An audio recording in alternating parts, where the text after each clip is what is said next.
Live from the Scripps Studios, this is 10 News. Wow, what a wild morning inside the San Ysidro DMV. A man broke in and just started spraying a fire extinguisher everywhere. I'm Virginia Cha. I'm Jason Martinez. Officers waited outside as they came up with a plan to get him safely into handcuffs and behind the back of a cruiser. DMV now closed for cleanup, and 10 News reporter Mimi Alcala joins us there live now. Mimi.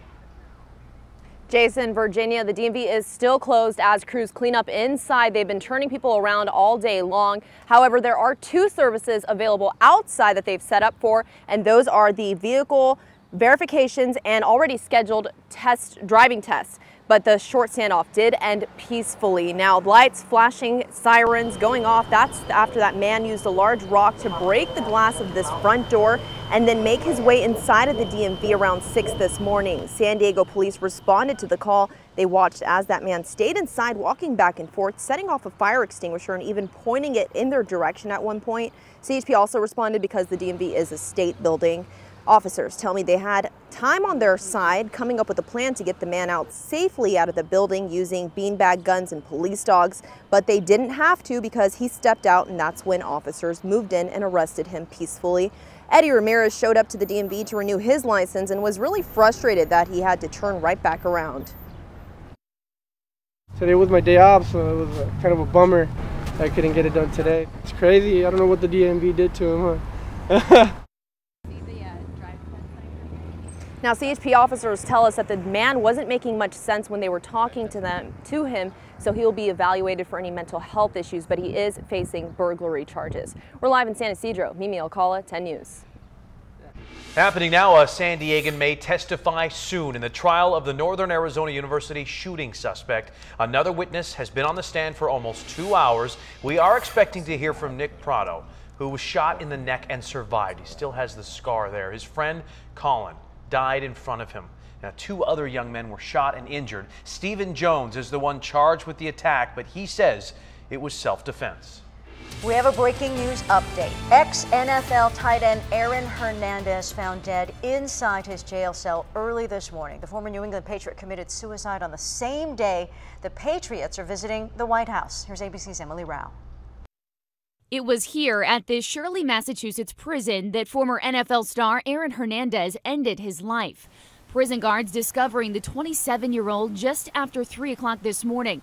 Hernandez using a bed sheet he attached to a window to hang himself, blocking his cell door from the inside by jamming it with various items. Guilty of murder in the first degree or guilty of murder in the second degree?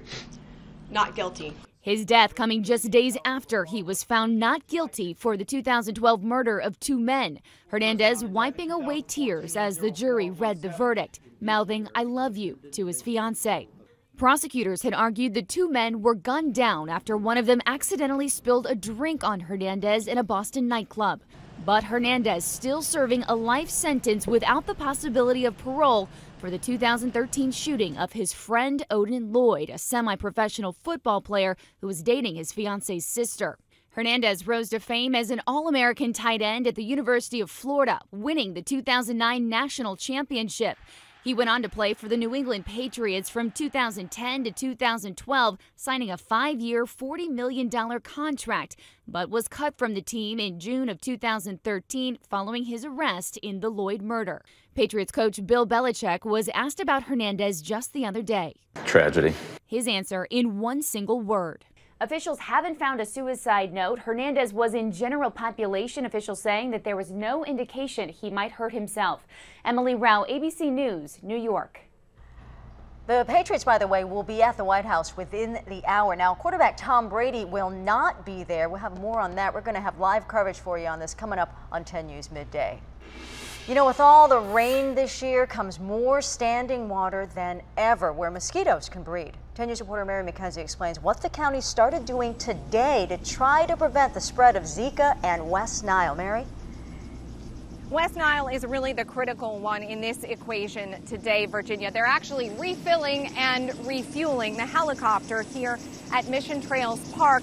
They're getting ready to drop more of this larvicide. The bags that are down on the ground right next to the helicopter, that's actually the material that they use to spread throughout the waterways all over the San Diego area. We want to go ahead and show you how this operates. Take a look. It's not the mosquitoes buzzing inside Mission Trails Park today.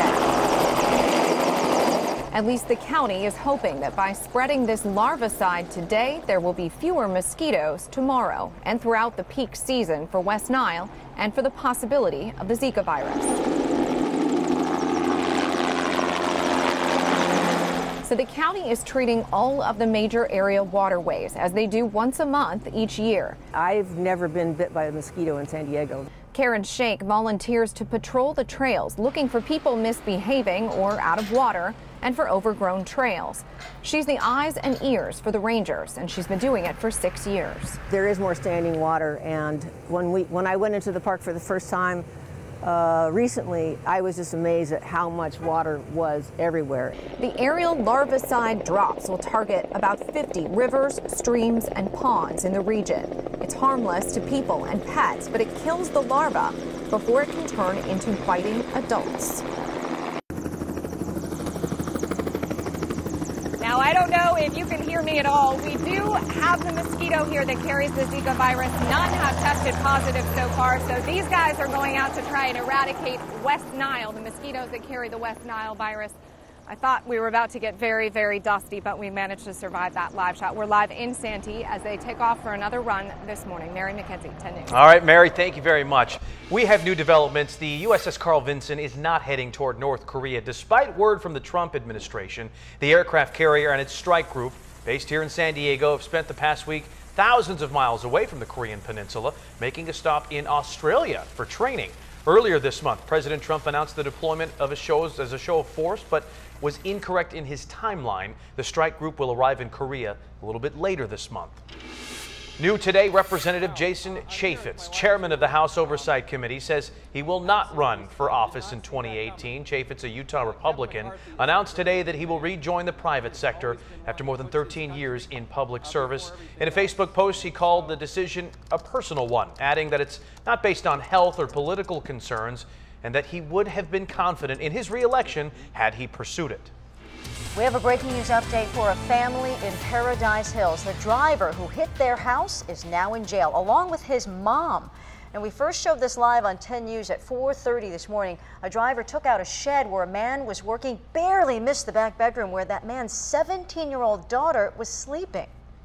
I come out just to see the damage, and I just started shaking. I couldn't breathe. I was just shocked. I didn't know that this could happen. And because I was so close, I just felt like if it was any inch closer, the window could have broken and I could have probably gotten cut or even worse. Oh. The driver climbed out of the car. The family says they offered to help him, but he refused and ran off.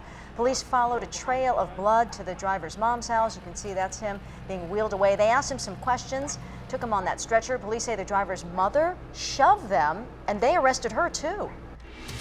A breaking news update from Spring Valley. 7-Eleven there is patching up a bullet hole after a robber terrorized the clerk there this morning. Man with a gun ran into the store on Hamishaw and demanded cigarettes. He then pistol whipped the clerk and fired a shot into the ceiling. The man ran off with the cigarettes, some food, and cash. The clerk stayed put, was able to talk to investigators. Deputies are checking out surveillance video to try to find that robber. Breaking news update for the naked man who was tackled in University City. He crashed his car about 10 last night. Witnesses said he got out of his car totally naked and started screaming. 10 News talked to a person who confronted the man. He was babbling a lot of, he was saying that that he was military, that he was FBI, CIA, terrorist. Then he was also asked if he was on drugs, and he said that he was high. That witness says the man ran over to a nearby condo, punched in the living room window. Police took the man into custody. Happening now, there is a push for school to start later. Under the bill, all middle and high schools would start no earlier than 8:30 a.m. They currently start between 7 and 9 a.m. 10 News talked with one mom who's against the later start time. They're going to have to get a job. They're going to have to meet society norms at some time, get up early, go to work, and this is training for them. If the bill passes, it would be up to individual districts to determine a new start time. The legislation is being heard in a state Senate committee. We'll keep you on top of all the developments.